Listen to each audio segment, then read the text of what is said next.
Hello everyone, welcome to Mastermind. In this video, let us understand about Indo-Islamic architecture. This will be important part of our General Studies paper 1 under KPSC also and under UPSC also. With arrival of Islamic rulers and conquest of Delhi in 12th century, Indian architecture also underwent major changes. Indian architecture also underwent major changes with the influence of Islamic elements, or you can call it as Persian elements in architecture, in mixture with Indian architecture, came to be known as Indo-Islamic architecture or Indo-Saracenic architecture. Now we have seen that conquest of Delhi happened by the Islamic rulers, and under this also initially during Delhi Sultanate a lot of architecture underwent major changes and it got evolved during Mughals rule. The rulers along with them brought major features into the system. For example, the masjid and tomb became the part of landscape after the conquest.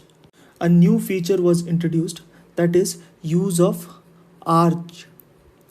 The use of arch and use of vault and use of dome. Arch, vault and domes were used, which you can see in the article also.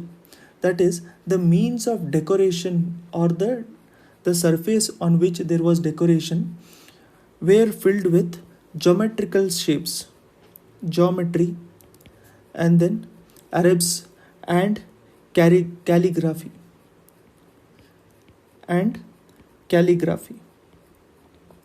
So usually when you consider Indian architecture, sculptures were used in Indian architecture.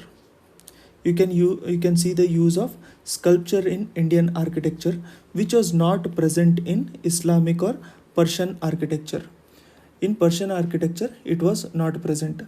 Instead of that, they were using geometric shapes or the continuous shapes, which we'll study further. So some of the basic features of Indo-Islamic architecture can be use of arch and dome method. So use of arch and dome method. This replaced the Tribate style of architecture.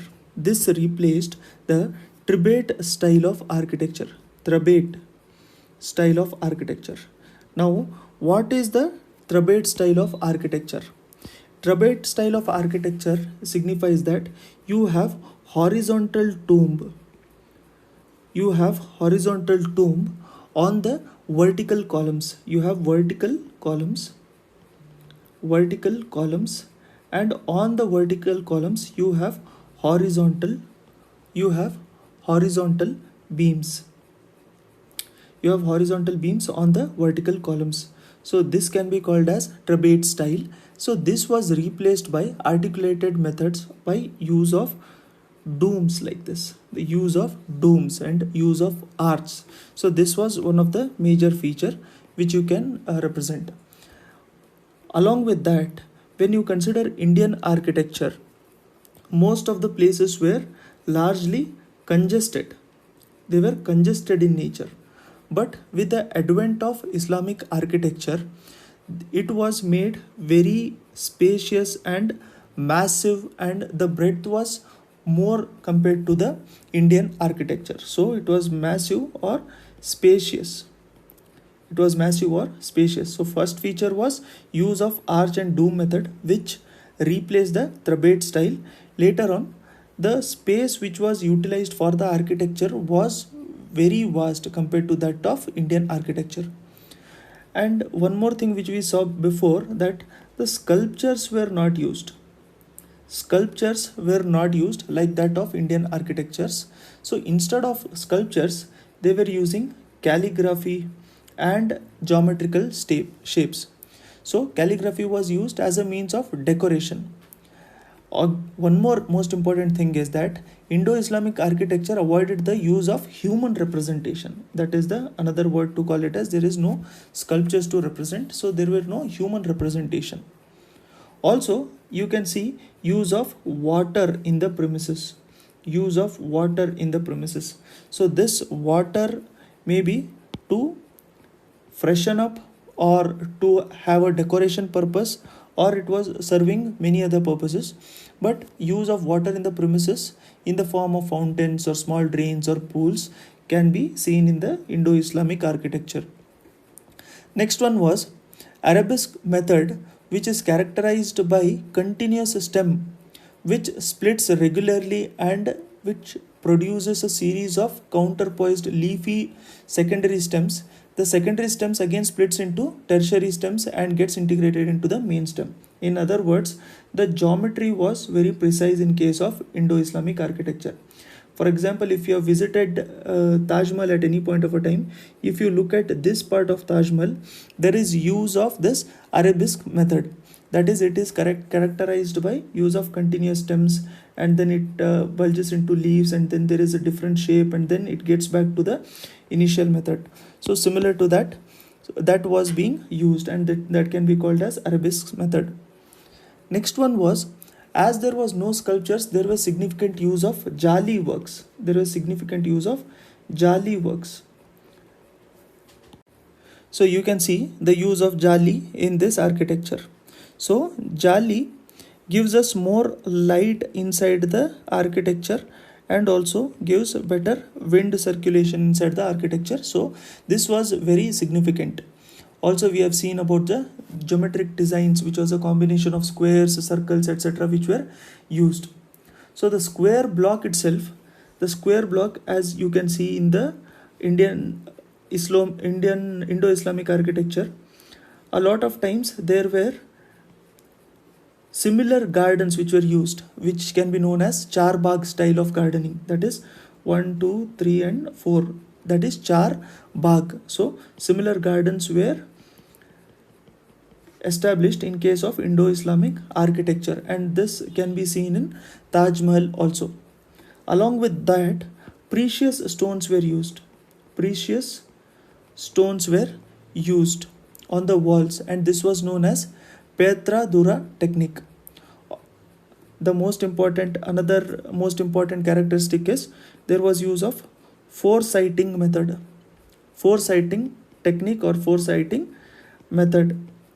So according to this foresighting technique or foresighting method, the inscriptions appears to be in the same size from any given place. So inscription appears to be in the same size from any given place. So as we were discussing about this, that is the advent of the Islamic rulers into India and conquest of Delhi led to major changes in the architecture in India, especially during the Delhi Sultanate. It took a small initiation which was evolved during the Mughal dynasty. And we have seen some of the characteristics of Indo-Islamic architecture, that is use of arch and dome method, which replaced the Trabait style. The architectures were very spacious. Foresighting technique was used. No sculpture was there, and there was evident use of calligraphy. Water was used in form of ponds or fountains in the premises. Geometrical shapes like squares and circles were used. Jali works could be seen, and use of precious stones was evident. If you look at the categories of Indo-Islamic architecture, it can be divided into imperial style. And the second one is Mughal architecture. So this imperial style was by Delhi rulers, and Mughal architecture was by Mughal dynasty. So if you look at the imperial style now, then there were different dynasties which ruled Delhi. That was under the Delhi Sultanate. First one was Slave dynasty. Second was Khilji. Third one was Tughlaq dynasty. The fourth one was Sayyid dynasty. And the fifth one was Lodi dynasty. So under all these dynasties, we could see that some work related to architecture were made. For example, if you look at a slave dynasty, Qutb uddin Aibak, who was a slave of Muhammad Ghori, was left after the capture. Muhammad Ghori left Qutbuddin Aibak to take care of Indian affairs, and he was in charge of Indian affairs in India. And then Qutbuddin Aibak established a new Muslim rule after the death of Muhammad Ghori and called it as a slave dynasty because he was slave of Muhammad Ghori. And under this reign itself, Qutub Minar was constructed. So Qutub Minar was built. Later on, there were a lot of modifications and additions which went through Qutub Minar, but the initiation started through this dynasty itself. Later on came Khiljis. The Khilji dynasty itself was laid down by Jalaluddin Khilji, and he was taken over by his nephew Alauddin Khilji. Alauddin Khilji almost captured whole of North India by 1311, and he also built ancient city of Siri. Ancient city of Siri was built near Hauz Khas along with the lake. He also added a gate called as Alai Darwaza. Alai Darwaza. This will be important. So who built Alai Darwaza? It was by Alauddin Khilji, and this Alai Darwaza was for Kuwait Mosque. Kuwait Mosque. After that we have Tughlaq dynasty, and the dynasty itself was laid down by Ghiyasuddin Tughlaq, and they established the Tughlaq dynasty, who was succeeded by Muhammad bin Tughlaq. So the issue with Muhammad bin Tughlaq was he was one of the very evident and positive ruler, but the mistake what Muhammad bin Tughlaq made was to transfer the capital from Delhi to Devangiri, and again he transferred the capital back to Delhi. So that was one of the disasters which Muhammad bin Tughlaq during his reign. So during this reign also they constructed a lot of mosques. For example, Kirki Mosque. So Kirki Mosque. Later on you have a Sayyid dynasty which was founded by Khazir Khan, and Khazir Khan was succeeded by Mubarak Khan, and Mubarak Khan built the tombs in Lodi Garden. So built the tombs in Lodi Garden. So the tombs, you can call it as tombs. Last of the Delhi Sultanate were the Lodi dynasty, which was founded by Bahlul Lodi. So Bahlul Lodi was actually in service of Khazir Khan, who was a founder of Sayyid dynasty. So Bahlul Lodi again was succeeded by his son Sikandar Lodi, and Sikandar Lodi also built many tombs and mosques. They also built many tombs and mosques. So the last ruler of Lodi dynasty itself was Ibrahim Lodi, and Ibrahim Lodi was defeated by Babur in first battle of Panipat in 1526, and after that we can see the chapter of Mughals. So this Indo-Islamic architecture underwent major changes and it got evolved during Mughals, and that is a different topic altogether for us to discuss. We will discuss about that in a separate article and a video. For now, I hope you have understood the basics related to Indo-Islamic architecture and the imperial style, which is by Delhi rulers. So at the end of this e-paper, there are a few multiple choice questions for you to answer. Thank you. I'll see you soon in the next one.